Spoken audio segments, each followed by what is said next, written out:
My name is Laura Strain, and I joined a Sent Church team last summer to go to Zambia, Africa.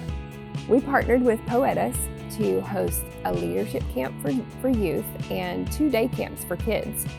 And so over the course of the camps, we got to know these Zambian youth, these young men and women, by worshiping together with them and sharing meals, and also doing activities that allowed us to talk about what it looks like to live as a Christ follower. It was really fun for me and rewarding to be able to be even a small part of the leadership and spiritual development of these young people. And so, I have to say that I feel like God calls me every once in a while to go on trips like this. But to be honest, it makes me a little bit nervous because there's a lot of unknowns. But there's also that question of how can God use me? And I have a small example of how God always has an idea of how He can use me and how He used me in this trip. So the kid camp was going to start with a theme song for the camp and a dance that went along with that. And if any of you know me, you know that I like to dance and I like to teach dance and choreograph. And so one of the staff members asked the day before camp started, would anyone be interested in choreographing the camp dance? And of course I said, me, that would be me.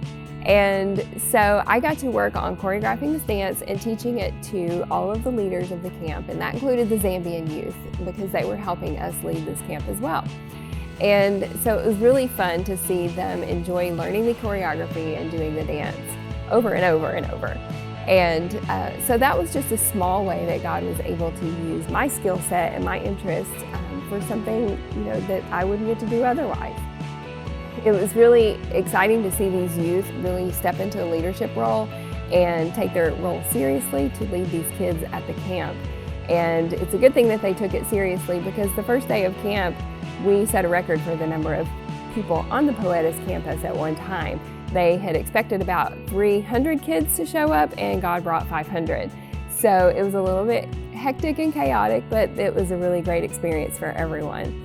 So I really enjoy traveling, but when you go on a mission trip, there's a whole lot of purpose and significance in that, not only for the people that we're serving, but also for me. So if you've ever felt that you are being called to go on a mission trip, don't ignore it, but instead say yes and live sent.